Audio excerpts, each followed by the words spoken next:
প্রশংসা আল্লাহর জন্য, যে আল্লাহর অশেষ কৃপায়, অশেষ মেহেরবানিতে দুনিয়ার সমস্ত ব্যস্ততা, সমস্ত কাজকে উপেক্ষা করে যে আল্লাহ রাব্বুল আলামিন আমাদেরকে তার ফরজ বিধান পালনার্থে দুনিয়ার সমস্ত কাজ হতে ফারেক হয়ে মসজিদে সমবেত হওয়ার তৌফিক দিয়েছেন।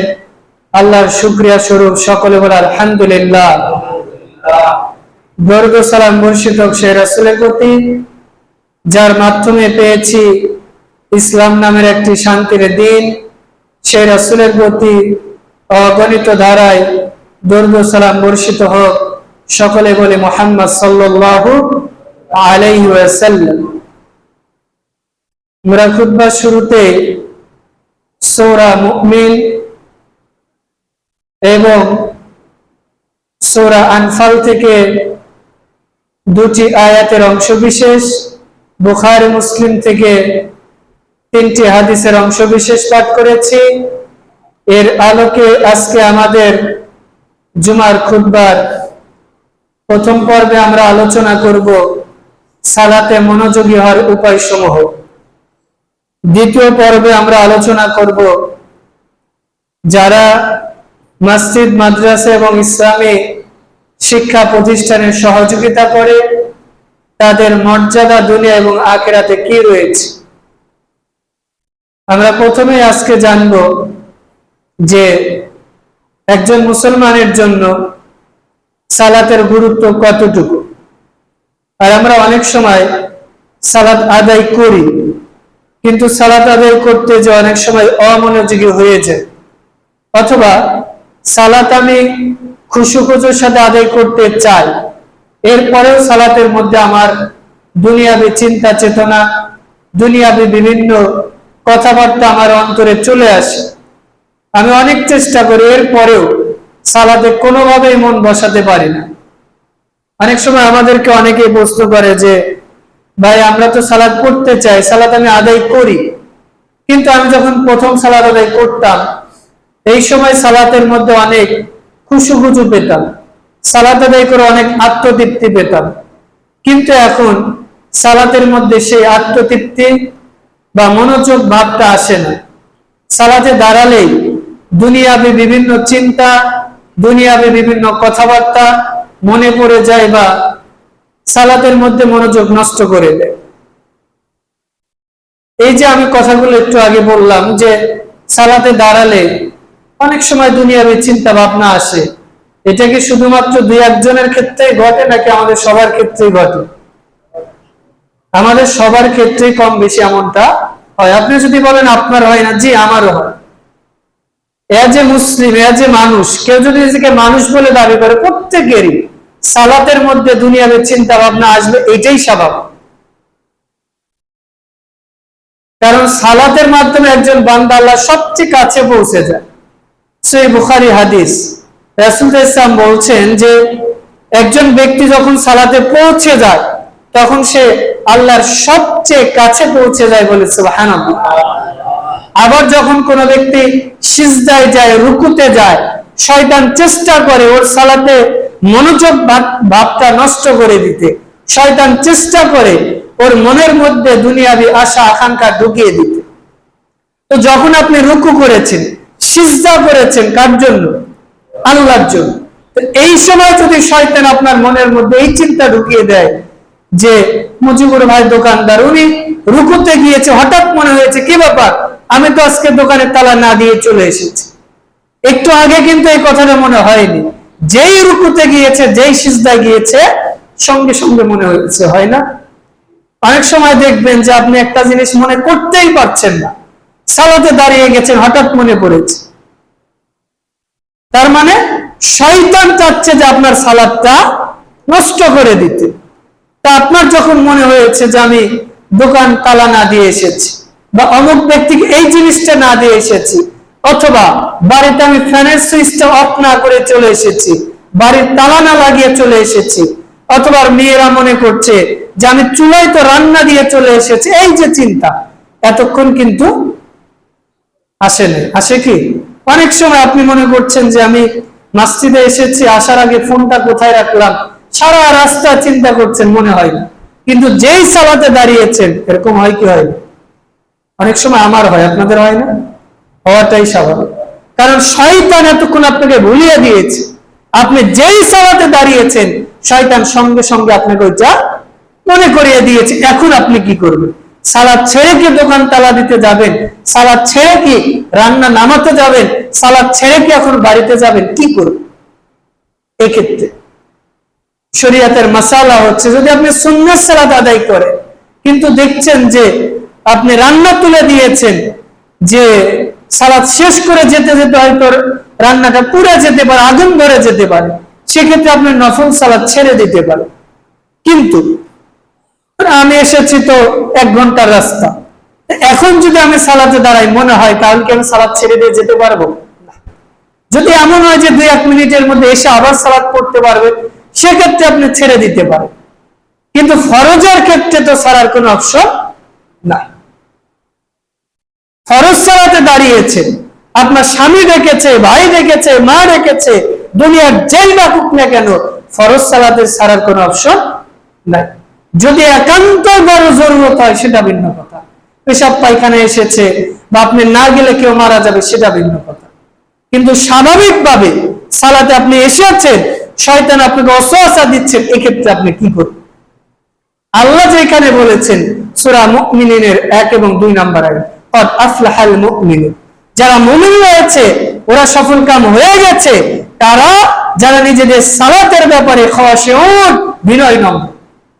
মানে সালাতের ব্যাপারে ওরা দুনিয়াবী চিন্তা চেতনা আসলে এরপরে ওগুলোকে তুচ্ছ করে আল্লাহর সামনে দৃঢ়ভাবে দাঁড়িয়ে থাকে, আল্লাহর কাছে কায়মনা বাক্যে প্রার্থনা করে, এই ব্যক্তি সফল হয়ে গেছে।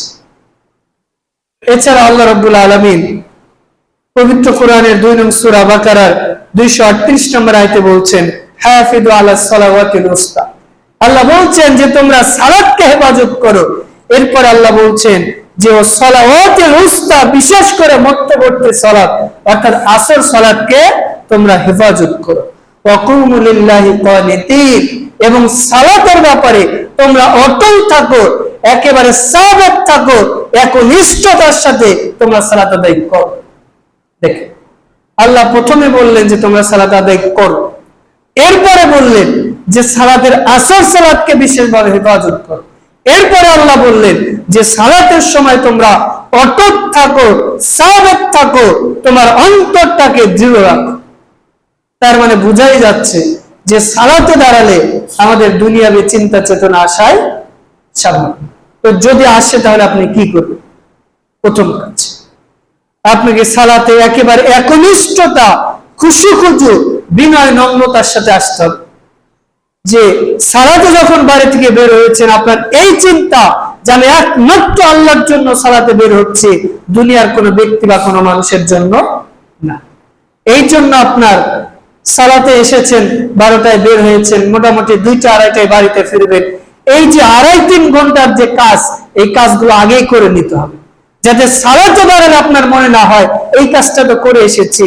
আবার ইমাম যখন লং কিরাত করবে, তখন যাতে আপনার মনে না হয় কেন কিরাত শর্ট করে না, এখনই তো আমাকে এই কাজটা করতে হবে।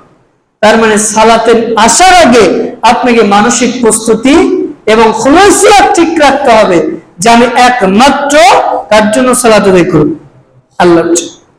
সালাতে দাঁড়ানোর পর আপনাকে আসার আগে আরো একটা আপনার জরুরত কাজ, আপনাকে ওযু করতে হবে। ওযুটা বাড়ি থেকে করে আসারই চেষ্টা করতে হবে। তার রাসূল সাল্লাল্লাহু আলাইহি বলছেন, যে ব্যক্তি বাড়ি থেকে সুন্দর করে ওযু করে জুমার দিনে পায়ে হেঁটে মসজিদে আসবে, কাউকে কোনো কষ্ট দিবে না, দুনিয়াবি অপ্রয়োজনীয় কোনো কথা বলবে না, যতক্ষণ মসজিদে বসে থাকবে ফেরেশতা দোয়া করে বলতে থাকে, আল্লাহুম্মা গফির লাহু ওয়ারহামহু ওয়া আগফির লাহু, আল্লাহ আপনি এই ব্যক্তিকে ক্ষমা করেন, এরপর রহম বর্ষণ করেন, বলে সুবহানাল্লাহ।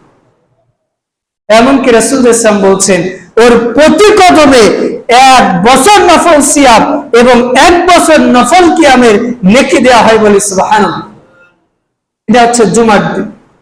আর অন্য অন্য দিন প্রত্যেক কদমের বিনিময়ে 10টা করে নেকি, 10টা করে পাপ মোচন করবে, সম্মানের স্তর 10 গুণ বাড়িয়ে দিবে, বলে সুবহানাল্লাহ। রাসূল ইসলাম বলছেন, যে ব্যক্তি কষ্ট হওয়ার পরেও 5 ওয়াক্ত সালাতে নিয়মিত ওযু করে, এই ব্যক্তির জন্য রাসূল ইসলাম বলছে আমি মুহাম্মদ সাল্লাল্লাহু আলাইহি ওয়াসাল্লাম নিজে জিম্মাদার হয়ে যায়। বলি সুবহানাল্লাহ। তাহলে আপনার প্রথম কাজ একাগ্রতা, একনিষ্ঠতার সাথে সালাতে বের হতে হবে।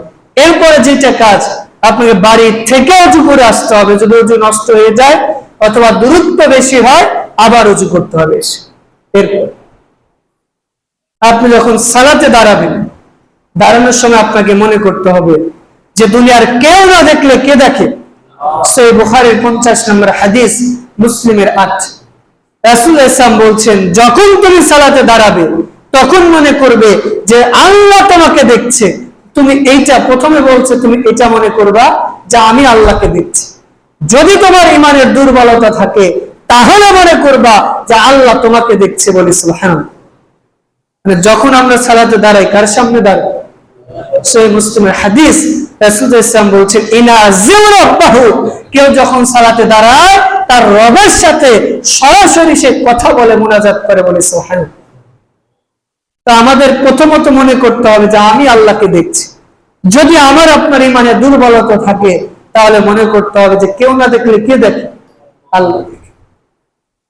বিশেষ করে ফজরের সময় দেখা যায় যে সালাতে দাঁড়ালে অনেক সময় ঘুম ঘুম ভাব আসে না?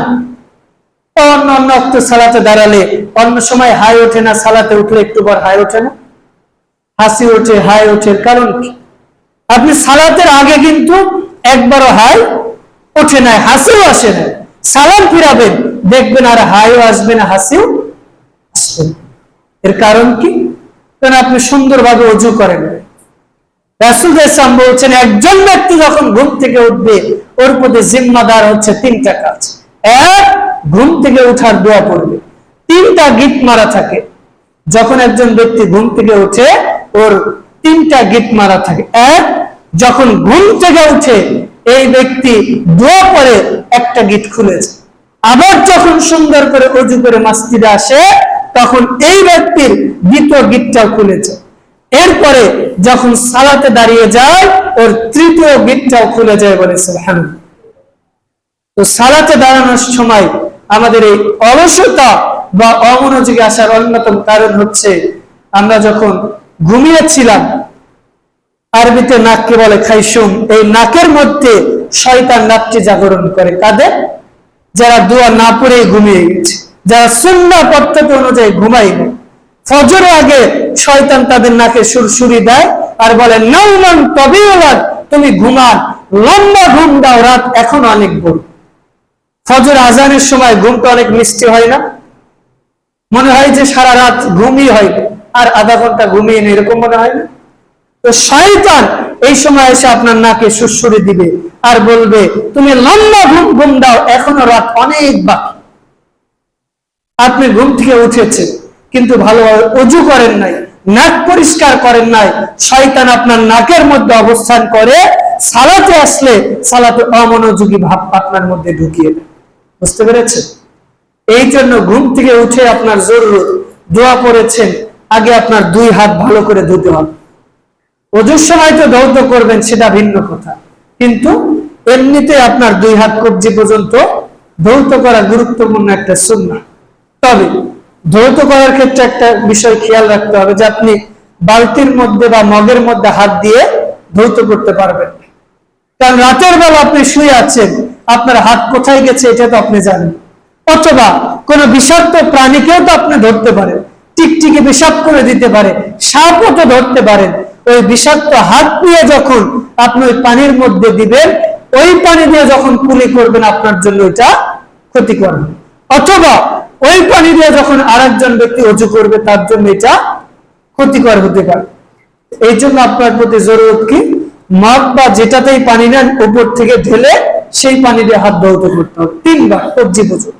এরপরে আপনাকে যে কাজ করতে হবে, নাকের মধ্যে পানি দিয়ে আঙ্গুল দিয়ে সুন্দর করে পরিষ্কার করতে হবে।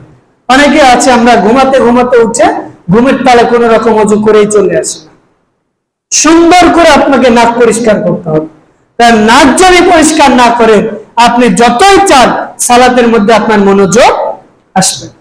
এই যে জুমার দিন, জুমার সালাতে অন্য অন্য দিনের চেয়ে মনোযোগ কম আসে না বেশি আসে? কি জন্য?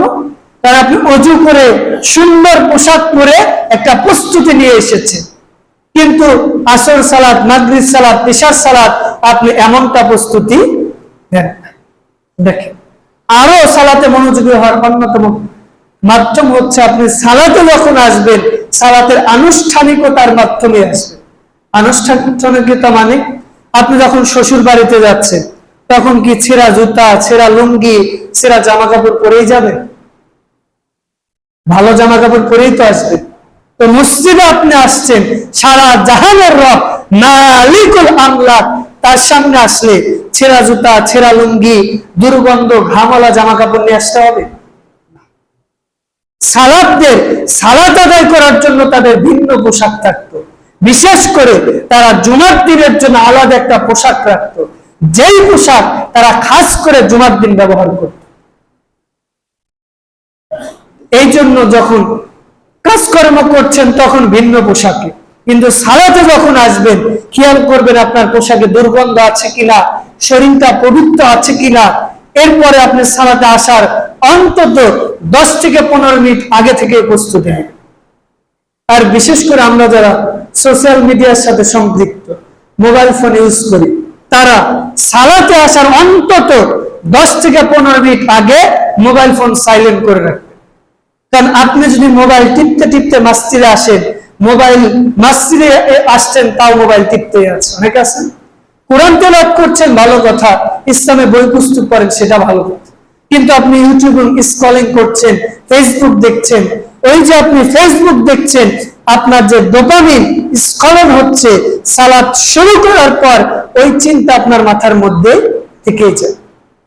কারণ ফেসবুক নেট ব্যবহার করলে যতটুকু আপনার ডোপামিন খলন হবে, সালাতে দাঁড়ালে অতটুকু হবে না।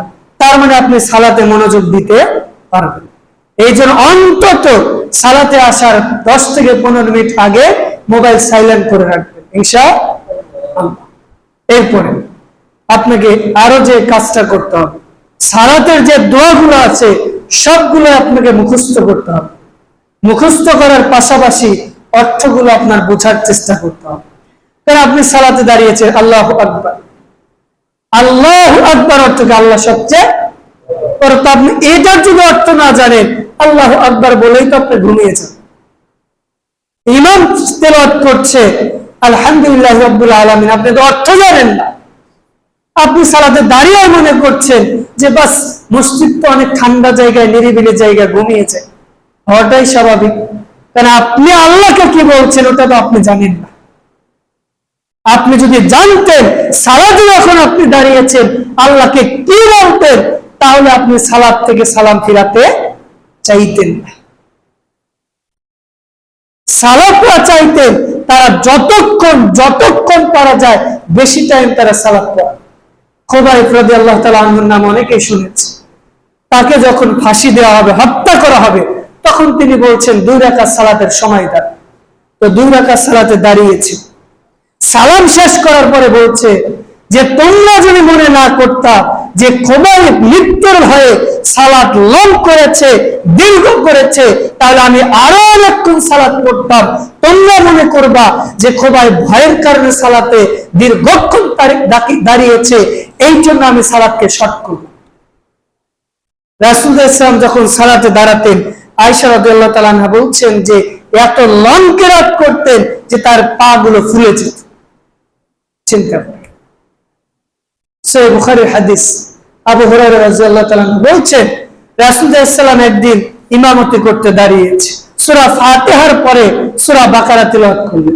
আমরা মনে করেছি 100 আয়াত পড়েই শেষ করলেন, পুরো সূরা বাকারা তেলাওয়াত করলেন। সুবহানাল্লাহ, সূরা বাকারা কত পারা? 2.5 পারা, প্রায় 50 পৃষ্ঠা। এরপর সাহাবীরা মনে করছে যে রুকুতে যাবে, এরপরে তিনি সূরা নিসা তেলাওয়াত করলেন। তো নিসা যখন শেষ, সাহাবীরা মনে করেছেন যে এইবার মনে হয় রুকুতে যাবে। তো রাসূল সাল্লাল্লাহু আলাইহি ওয়াসাল্লাম আবার সূরা ইমরান পড়লেন, পড়ার পরে এরপরে রুকুতে গেলেন। সুবহানাল্লাহ, প্রায় 5 পারা তেলাওয়াত করেছেন এক আয়াত, এক রাকাত। চিন্তা করেন।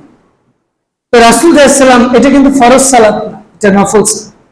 তো রাসূল সাল্লাল্লাহু আলাইহি সালাতের কোয়ালিটি কেমন ছিল, রাসূল সাল্লাল্লাহু আলাইহি সালাতের পদ্ধতি কেমন ছিল, আর আমি আপনি সালাতে দাঁড়ালে মনে করি কি ব্যাপার এত লং কেরাত হয় কেন, তাড়াতাড়ি কেরাত শেষ করো, তাড়াতাড়ি সালাত শেষ করে দোকানে যাব, বাড়ির কাজ আছে, সংসারের কাজ আছে, জমির কাজ আছে।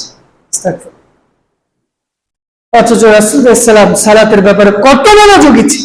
রাসূল সাল্লাল্লাহু আলাইহি সাল্লাম বলছেন, যদি তোমাদের সালাতের মনোযোগ ভাব না আসে তবে তোমরা এইটা মনে করবা যে এইটা আমার জীবনের শেষ সালাত। আপনি সালাতে কোনোভাবে মনোযোগ নিয়ে আসতে পারছেন না, আপনি সালাতে দাঁড়িয়ে যান, দাঁড়ানোর পরে মনে করবেন যে আল্লাহ এইটা হয়তো আমার শেষ সালাত, আমি যদি এই সালাতটা তাড়াহুড়া করে আদায় করে মারা যায় আল্লাহকে কি বলব। এই জন্য যে সালাত আদায় করবেন মনে করবেন ওইটাই আপনার জীবনের শেষ সালাত। আর সালাতে আসার পূর্বে ওই যে আপনাদের শায়েখ আছে, শায়েখের কাছ থেকে প্রত্যেকদিন একটা আয়াতের অর্থ শিখে যান। আলহামদুলিল্লাহ রাব্বুল আলামিন, সমস্ত প্রশংসা জগৎ সমূহের প্রতিপালক আল্লাহর জন্য। আপনি যখন এই কথা বলছেন তখন আল্লাহ আপনাকে রিপ্লাই দিয়ে বলছেন, হামিদানি আব্দি, আমার বান্দা আমার প্রশংসা করেছে বলে সুবহানাল্লাহ। এরপরে যখন আপনি বলছেন আর রহমানির রহিম, তখন আল্লাহ বলছেন মাজ্জানি আব্দি, আমার বান্দা আমার মর্যাদা বর্ণনা করলো বলে সুবহানাল্লাহ। এইভাবে আমি যতগুলো আয়াত পড়ি প্রত্যেকটা আয়াতে আল্লাহ রাব্বুল আলামিন আমাদের উত্তর দিয়ে থাকে বলে সুবহানাল্লাহ। এই জন্য আপনাদের প্রতি নাসিহা, যে সালাতের যে মাসনুন দোয়াগুলো রয়েছে, বিশেষ করে তাকবীর তাহরিমা গুলো, দরুদ, দোয়া মাসুরা, আত-তাহিয়াতু, সূরা ফাতিহা, নাস, ফালাক, ইখলাস, এই যে মাসনুন দোয়াগুলো রয়েছে, মাসনুন সূরাগুলো রয়েছে, এগুলোর আমরা অর্থ শেখার চেষ্টা করব ইনশাআল্লাহ।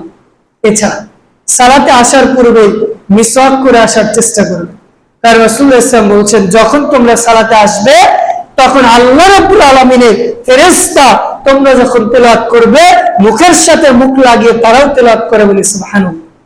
আর যখন আপনার দুর্গন্ধ থাকবে তখন ফেরেশতা থাকবে, ফেরেশতা চলে যাবে। এরপর সালাতে যখন আমরা দাঁড়াবো সিজদার স্থানের দিকে আমাদের চোখ রাখতে হবে। আমরা অনেকে ডানে বামে তাকাই, অথবা রুকু করে পিছন দিকে তাকাই, সামনের দিকে তাকাই, কিন্তু সালাতের শুরু থেকে শেষ পর্যন্ত সিজদার জায়গায় আপনার দৃষ্টি রাখতে হবে। আর যখন শেষ বৈঠকে থাকবেন তখন আঙ্গুলটা নাড়াচাড়া করার সময় আঙ্গুলের মাথার দিকে আপনাকে দৃষ্টি রাখতে হবে। তো মৌলিকভাবে সালাতে মনোযোগ আসার জন্য এই বিষয়গুলো আমরা খেয়াল রাখবো। আর সর্বশেষ সালাতে মনোযোগ আসার যে মাধ্যম, আল্লাহকে ভয় করতে হবে। আপনি যতই সালাত আদায় করেন, যতই ওযু করেন, যতই মিসওয়াক করেন, যতই পরিষ্কার পরিচ্ছন্ন পোশাক পরে আসেন, কিন্তু আল্লাহর ভয় যদি না থাকে আপনার সালাতে মনোযোগ আসবে।